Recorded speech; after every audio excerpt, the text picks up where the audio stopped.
Sadhguru, I can't even begin to tell you how thrilled I am that you've given us this opportunity to speak to you today. So I'm going to start with what everybody's talking about, Rally for Rivers.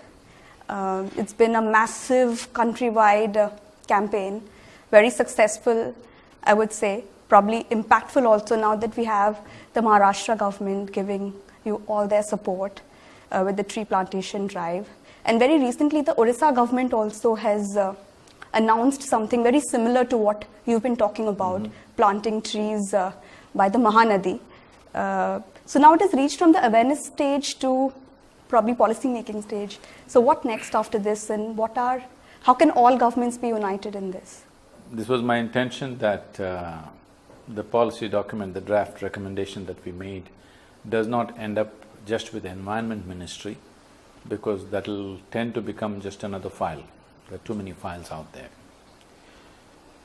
We want this to be an economic policy with significant ecological impact, because in a country like India, where the population pressure on the land is so heavy, without involving the people, without benefiting the people, whatever you do is anyway not going to work. We are only going to talk about it, it never happens. So there are lots of idealistic ecological solutions which never get off the ground because they're not practical. So it is very good that now it's been handed over to Niti Aayog, and Niti Aayog is presenting a report to the Prime Minister's office, and from there on it'll move on. So we are working towards many legal and legislative structures which need to be made to make this into an effective policy.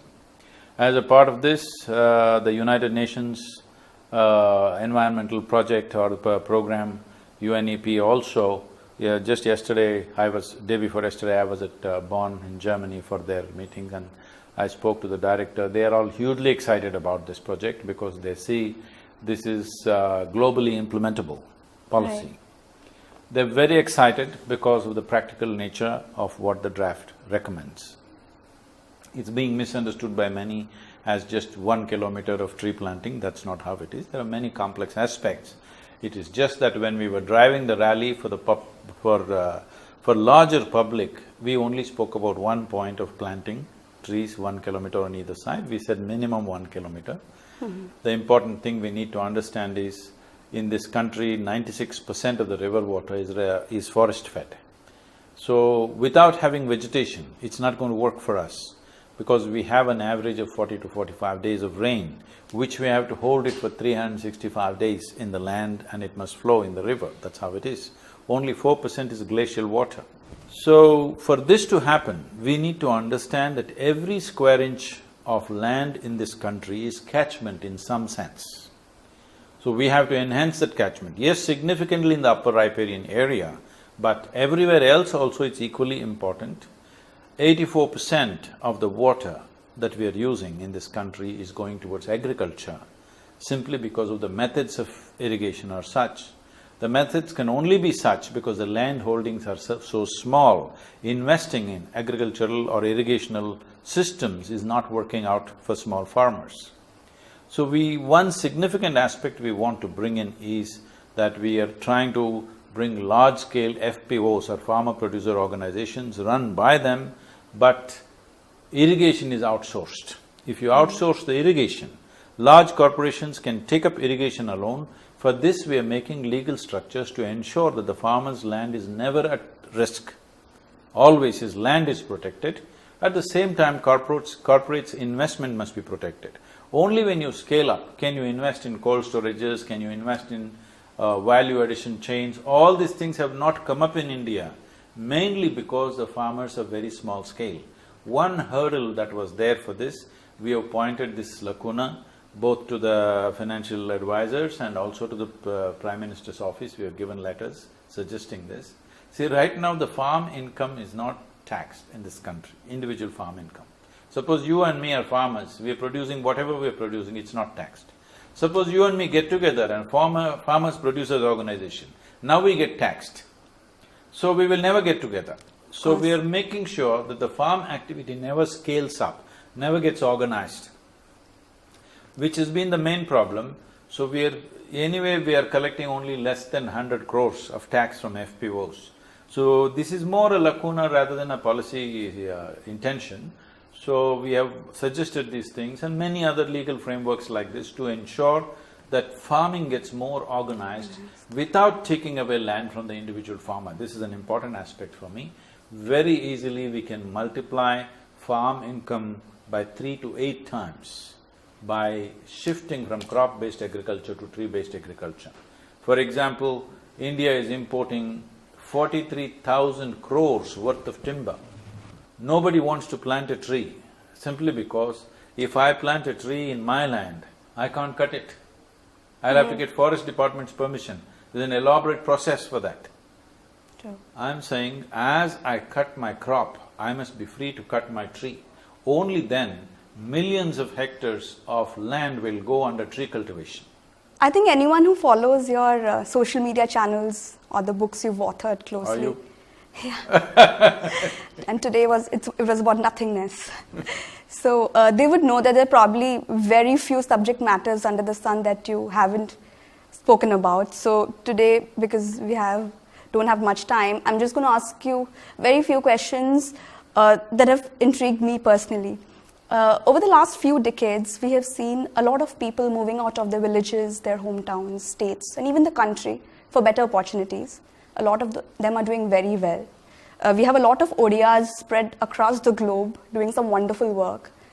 But wherever one is settled, whatever one is doing, how important it is for a person to be connected to his or her roots, and how does one do that? See, first generation will do it, second generation becomes more of a challenge, third, fourth generation, they will lose touch. You can see this happening. There are communities in Mauritius who've gone there some 130, 150 years ago. There are communities in Caribbean who went out at the same time because of the distance. They are more disconnected than the Mauritian people. Mauritius still has contact. At similar time or little earlier than that, people have gone to Africa.